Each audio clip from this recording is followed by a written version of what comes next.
नमस्कार दोस्तों, आपका स्वागत है इस चैनल में। आज मैं आपको बताने जा रही हूँ गंगा से जुड़ी हुई कुछ बातें। जी, गंगा नदी को तो दोस्तों आप सभी जानते होंगे, पर उससे जुड़ी जो पौराणिक कथा है उसे सब नहीं जानते हैं। उसके बारे में आज मैं आपको कुछ बताना चाहूँगी। किस तरह से गंगा का यहाँ पृथ्वी पर आगमन हुआ है और किस वजह से गंगा यहाँ पे पृथ्वी पर आई गई है और कौन इसे लेकर आया है। ठीक है दोस्तों, गंगा नदी के साथ अनेक पौराणिक कथाएं जुड़ी हैं। मिथकों के अनुसार ब्रह्मा ने विष्णु के पैर के पसीने की बूंदों से गंगा का निर्माण किया। त्रिमूर्ति के 2 सदस्यों के स्पर्श के कारण यह पवित्र समझा गया। और एक अन्य कथा के अनुसार राजा सगर ने जादुई रूप से 60,000 पुत्रों की प्राप्ति की थी।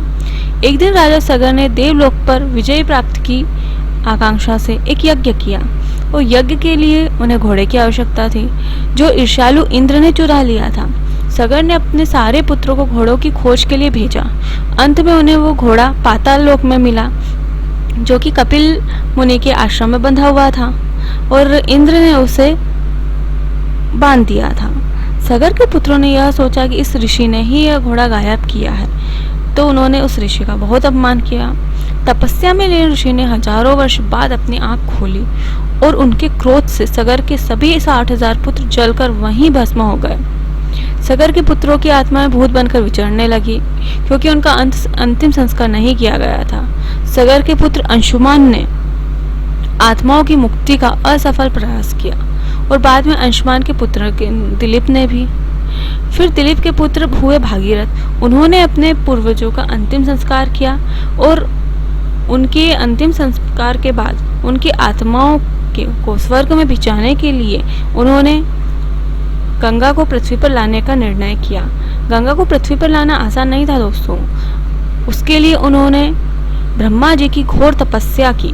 ब्रह्मा जी जो है इस तपस्या से प्रसन्न हो गए और गंगा को पृथ्वी पर भेजने के लिए तैयार हो गए।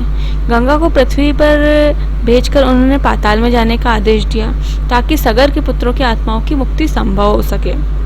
तब गंगा ने कहा कि मैं इतनी ऊंचाई से जब पृथ्वी पर गिरूंगी तो पृथ्वी इतना वेग कैसे सहन कर पाएगी। तब भागीरथ ने भगवान शिव से निवेदन किया और उन्होंने अपनी खुली जटाओं में गंगा के वेग को रोककर एक लट खोल दी, जिससे गंगा की अविरल धारा पृथ्वी पर प्रवाहित होने लगी। वह धारा भागीरथ के पीछे पीछे गंगा सागर तक संगम पहुंच गई, जहां सागर के पुत्रों का उद्धार हुआ। शिव के स्पर्श से गंगा और भी पावन हो गई और पृथ्वी वासियों के लिए बहुत ही श्रद्धा का केंद्र बन गई। और इस तरह से हमें गंगा यहाँ पे मिली है। पुराणों के अनुसार स्वर्ग में गंगा को मंदाकिनी और पाताल में भागीरथ भी कहते हैं। तो ये थी गंगा से जुड़ी कुछ बात थी दोस्तों। अगर आपको अच्छी लगी है तो इसे प्लीज़ लाइक कीजिए, शेयर कीजिए और सब्सक्राइब कीजिए। नमस्ते।